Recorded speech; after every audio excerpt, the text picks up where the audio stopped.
Okay, so I wasn't going to do this video. I didn't really see the need to. It seemed like pretty obvious to me, but Jamie Alderton posted a video. And if you don't know Jamie Alderton, he's like a social media guy, ex-natural bodybuilder. I say ex because he no longer competes, but I'm sure he's still natural. There's no reason to think otherwise. But he was one of the Grenade sponsored athletes, and I think he's got a training facility somewhere in the UK.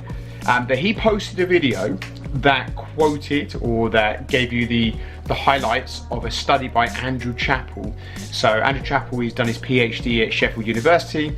They did a study where they looked at the prep of elite or very high level natural bodybuilders. They reviewed their prep, and one of the findings was that I don't know if it was the majority or but some of those, or most of those, actually prescribe to a high carbohydrate or a relatively high carbohydrate approach right into their shows. Again, for me, that wasn't surprising. I didn't expect that to cause issue, but I actually saw Jamie's video shared in by lots of like natural bodybuilders, natural bodybuilding coaches. I saw some of the comments. People were calling BS, saying no way. That can't be the case. You know, respected coaches that I respect were like saying some quite derogatory things about the video. So that kind of made me say, well, maybe let's just, you know, if impressionable people are watching that, I don't want them to be. I want them to think about this objectively with an open mind and not be swayed by their ex-coach, current coach, or whoever it is. You know, I just think that let's go and have a look at this. So got my trusty whiteboard. Can't bring that off quite a lot. So when I say high carbohydrate, I think they were saying like on average 400 to 450 grams.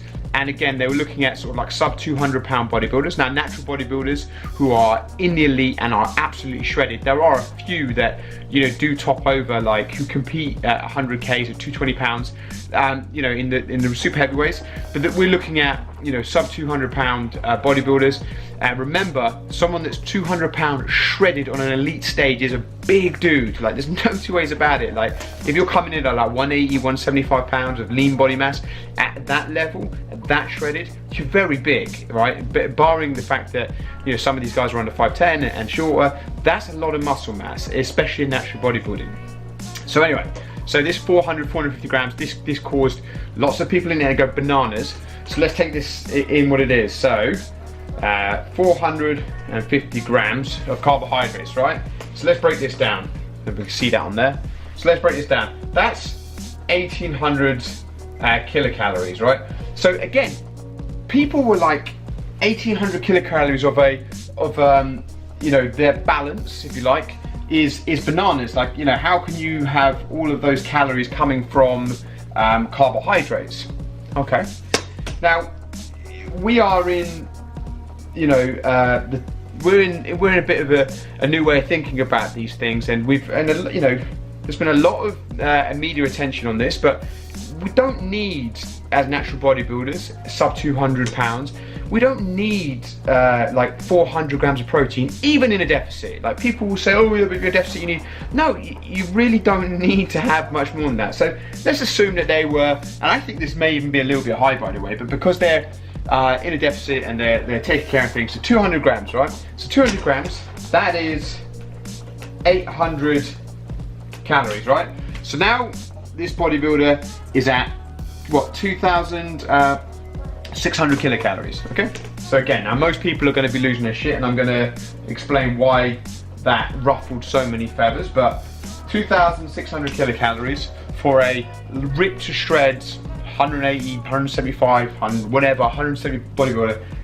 This to me still isn't particularly high, but again, we'll go over why people lost their nut. Now, most people that take this high carbohydrate approach, moderate protein, they'll actually be lower on the fats. Okay, so they've got this, so they're low on the fats, so their energy balance, they're pulling mainly from carbs. And I've seen guys like Brian Whitaker, ex-world champion, David Kay. I've seen IFBB guys, natural guys that stepped into the IFBB. I think of Lee Williams. They went for the lower fat approach. So 50 grams, that's 450 kilocalories. So we've got 450 kilocalories now. So this brings us to a grand total of 3,050. So now we're at 3,050 kilocalories, right? And again, to me, nothing seems too out of place here. I mean, I do a lot of diets with people. Some are bigger, some are larger, but 3,000 calories, there's no red flags here. But they're 175 pounds, let's say. You know, we're just gonna go for one of these average bodybuilders from the studies. They're at, say, 5% body weight. And, you know, like, you'll hear people say, competing at a show, they're at 3, 1, 2, you know, ridiculous numbers. Less than 10 is pretty lean. Towards 5%, you're stage lean, and obviously the world elite, which this focused on, they will be, you know, at the very end of that spectrum. So that said, so if you're 175 pounds with 5% body lean, 5% body fat, that means your lean body mass, so everything other than the fat itself, so that includes muscle, you know, skeleton, blah blah, etc, etc, everything that's not fat-free mass they call that, is 165 pounds. Okay, so if we take those numbers and we take some, you know, literally run-of-the-mill numbers, and we run them through a like Catch McCardle or a Benedict Harris, you know, we'll start to get their BMR. So that's the calories they would burn just by being alive, just by existing, right, for their size. So that number would be around 2,000 to 2,200, depending on which one you use, and depending on a few of their variables. Now again, different calculations use different things like height, age, etc, etc. But you know, you're going to pump out a BMR of around 2,000. Let's assume that these elite bodybuilders are weight training 6 or 7 times a week, are doing some form of cardio, and at least getting in their 10,000 steps a day. So if we take that into consideration, so they're very active or fairly active, and elite bodybuilders, they will be very active, and we times that by a modifier for to work out their total daily energy expenditure. So that's the total amount of calories that they need to just to sustain their current mass, based on, you know, on the calories. So again, that TDEE pumps out a calorific cost, or a number, or the amount of calories it takes to keep that body with energy, but also to maintain that mass, not eating to anything. Again, if we take 1.75, because they are very active, they do a ton of stuff, then we're up to around about 3,500 calories a day. That's what they will be expending just by being alive and doing their exercise and moving around. So 3,500 calories. Now we wrote, what did we say back up in on the board? 3,000 calories was the roundabout number. They're in a 500 calorie deficit. Like, to me, like, that's the thing that cracks me up. We've gone through this example, and everyone knows this, right? Calories in, calories out, like, we all accept that. But now this becomes some sort of mythical beast because it's bodybuilding show, right? There's some sort of mystique around something that changes because it's a bodybuilding show or bodybuilder. Suddenly we completely lose all sense of the thermodynamics of it, the science of it. Like, we just suddenly lost our minds. Okay, so again, I can tell you why there's been so much controversy around this, or why people are just unable to process this information. Okay, but first I gotta get my ass to the gym. Looks a bit like a Ty Lopez video now. So really quickly, let's put away the skin. So let's have a recap. We have a natural bodybuilder approaching a show, 450 grams of carbs, people losing their mind. Their total daily energy expenditure is 3,500 calories, and they're currently consuming 3,000 calories. Okay, and people have lost their mind, running around. So why have they lost their mind? So there's a few comments that I saw. A couple of bodybuilders were like, hey dude, I've been competing since 2008. It's like, that's cute. I was in 2003, second at the nationals, but you know, that's not relevant here, but well done, 2008. I did 4 shows. Well done, you did 4 shows. So, you know, these guys are the elite, the top bodybuilders. Like, they're getting super shredded. You know, like, your experiences at 3 regional shows, whilst that's useful, I don't think that makes you an authority on what you can or can't do. And here's a couple of reasons why. Some of the other comments I saw. I'm also a 180 pound bodybuilder, and I have to diet on 1,500 calories. Okay, great. What the hell has that got to do with anything? You're a 180 pound bodybuilder on stage, but you're still 20 pounds over what you should be, right? When we talk about lean body mass, these guys are 175 pound lean body mass. You're still carrying 20% body fat. You're not on that level. Your metabolism, your calorie goal will be a lot different, because you're a fat, regional bodybuilder. You got second in a 3-man show. I mean, that doesn't make you relevant. You're not as muscular as these guys. You cannot have the same amount of calories, right? That's one thing, okay? So that's one thing. And by the way, I think when I read through this, you can take these all together and work out why you have to diet on 1,500 calories. The second thing, as I showed you in the example, these guys are doing 200 grams of carbohydrates. You're probably doing 300, 350 grams of protein, right?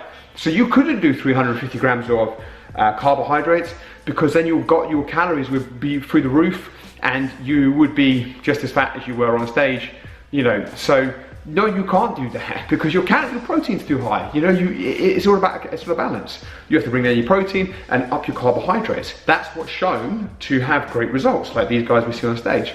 That's one thing. So your protein's too high. That's why you're not doing it like that. That's why we can't look at that and say these guys weren't doing 400 grams of protein and then 450 grams of carbohydrates. That's not what happened. So that's the other thing. And then the third thing, a lot of these guys now, it isn't like the Lee Priest years of like the Mega Bulk 7000. You can't eat, you can't go into the off season and gain 60 pounds and then do an 8-week preparation for a show. A couple of things, these guys go 20 to 30 pounds maximum over ripped body weight, on stage. They use that to go into a surplus, and they gain muscle tissue. A lot of the guys I see that are commenting on this, I look on their videos, not only are they fat when they're on stage, they're also going 60, 70 pounds overweight in the off season, and then trying to cram a comp diet into 8 or 12 weeks. Like, grow up, man. Of course you have to diet on 1,000 calories when it gets down to the last few weeks, because your coach is like looking at you going, yeah, we're gonna have to drop your calories right down. You have to go starvation mode. We have to use stupid tactics to get you on shape, because you started way too close to the competition. You got way too fat in the off season. A lot of these guys, they're starting 30 weeks out and they're cruising. They're dropping a pound a week. Now that's on average. Obviously they have weeks where they drop 5, like when they first get started, their body shifts and then it stagnates. And if you talk to a lot of the top guys, a lot of the body fat, a lot of the scales weight, should we say scales weight, happens early on. Then they have to grind it out. But they're already like more shredded than you would ever be on stage. So, that's the big thing, right? They're much leaner and much bigger than you, therefore they can have more carbohydrates. They're probably having less protein than you, which means they have more calories. They have less.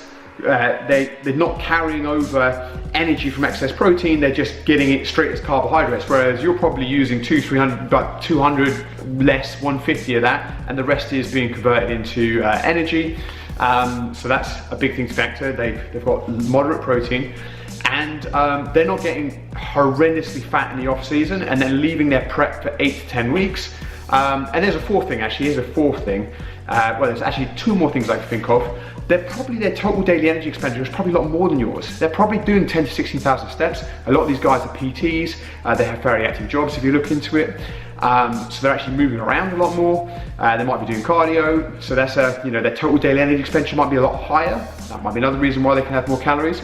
And the fifth thing, these are genetically superior people. These are the top outliers, the top of their profession. These are the guys that are at the creme de la creme. So their physiology and the genetics, whatever, may just be better at handling those carbohydrates. I'm not saying that this approach is the way that we should all take, but I don't think we should throw stones at the glass house just because we can't take the same approach, or we haven't really done the critical thinking to see how that maybe we could emulate that and take that into our approach. So anyway, man, it's a real quick video, but it's thermodynamics, calories in, calories out. I've super simplified it because, again, yes, getting to that level of condition, there's a lot of nuances to it. It isn't quite as straightforward, but in general, thermodynamics still happens. It's just that it obviously stalls and stagnates. But if you give yourself time, you don't get too fat in the off season, this is a perfectly reasonable strategy and approach, given the other variables. Anyway, that was my take. I'm gonna go and eat.